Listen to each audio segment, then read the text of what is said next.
In many quarters, there is a desperate need in America today, in America this week, for a healthy dose of religious humility. There are too many people getting too much face time on television who claim exalted status for Christianity and who are demeaning other faith traditions, particularly that of Islam. And my friends, this has got to stop. The trigger for this latest wave of intolerance is media coverage, many of you have seen it, about a plan to build a Muslim community center 2 blocks from Ground Zero. The center will have a mosque, an auditorium, and a pool.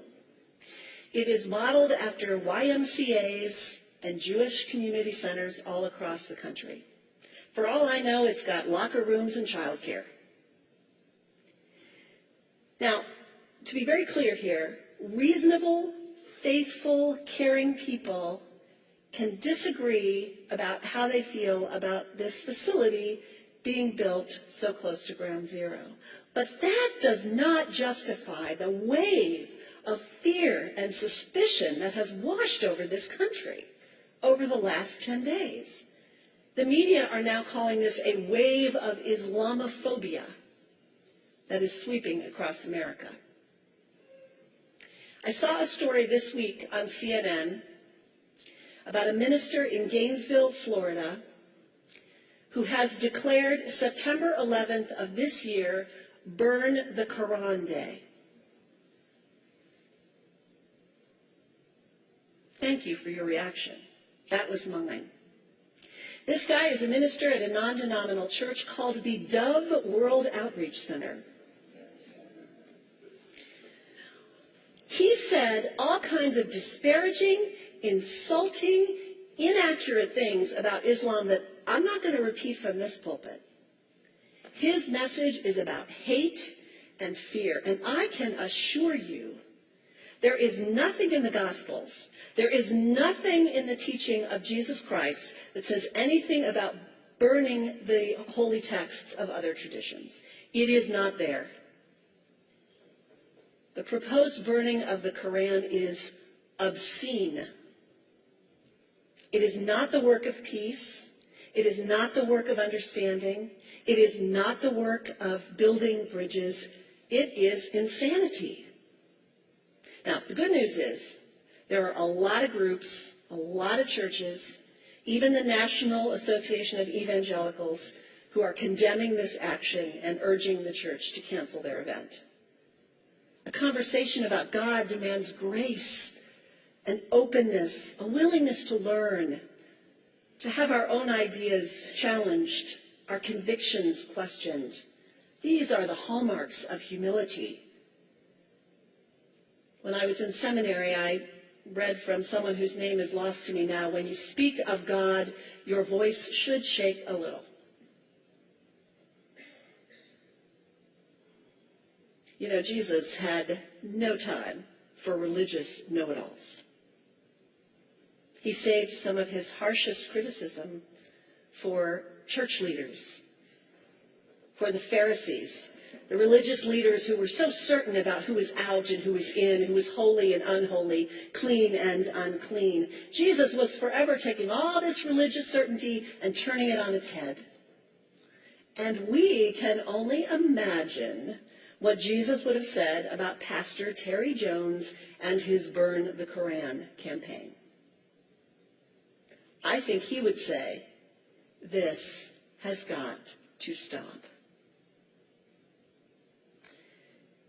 Followers of Islam believe that the Quran is a collection of revelations received by the Prophet Muhammad from God about 1400 years ago.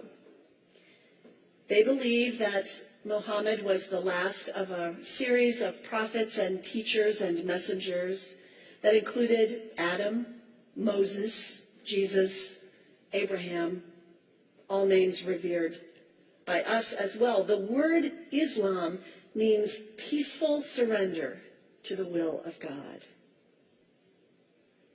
The Quran was written at a time when the Muslim people were being driven from their homes, persecuted, and killed. The Old Testament was written at a time when Jewish people were being driven from their homes, persecuted, and killed. And religious scholars will tell you that most Holy Scriptures have stories of war and violence in them. Throughout history, most faiths have used these texts to justify violence. And if there's anyone in this room at this moment who's thinking that I've got it wrong, after church today, pull out your Bible and look up Psalm 137. And you'll see that our own text has passages that can make us uncomfortable. But also, like the Bible, the predominant message of the Quran is of peace and care and loving God, justice, care for the neighbor, care for the stranger. In the Bible, we have thou shalt not kill. In the Quran, we have whoever kills another, surely he is killing all of humanity. And whoever saves the life of another, surely he saves the lives of all humanity. These are words of peace, words of faith, words that could save the world if we would take them to heart. The second thing you can do, the next time someone sends you one of those emails demonizing Islam, delete it. Don't forward it. Don't participate in the stereotyping. Don't give in to your fear. It's okay to be a little afraid. We all have those emotions. Just don't give into it. Don't sign on for it. Don't focus on this tiny group of extremists who commit acts of violence. Focus on the hundreds of millions of Muslim people in the world who are people of faith, whose priorities and concerns and families are not so different from your own. And third, when you think of Muslim people, think of individuals. Think of the professor at Ohio State. Think of the engineer at Honda. Think of the teacher at the elementary school down the street. When you think of Muslim people, remember those who died on 9/11, not the hijackers.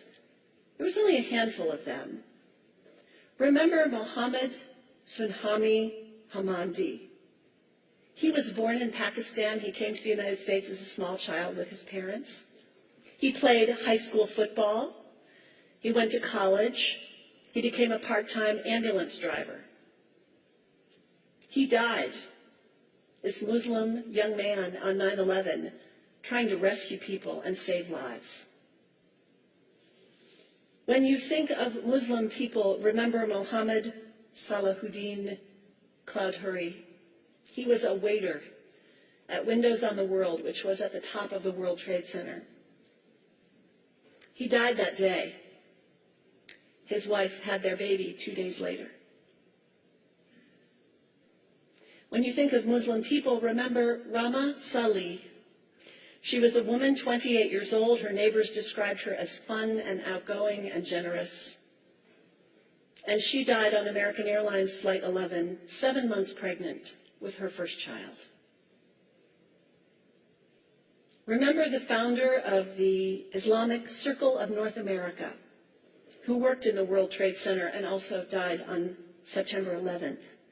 That same group now is giving away tens of thousands of copies of the Quran in response to the campaign about burning the Quran.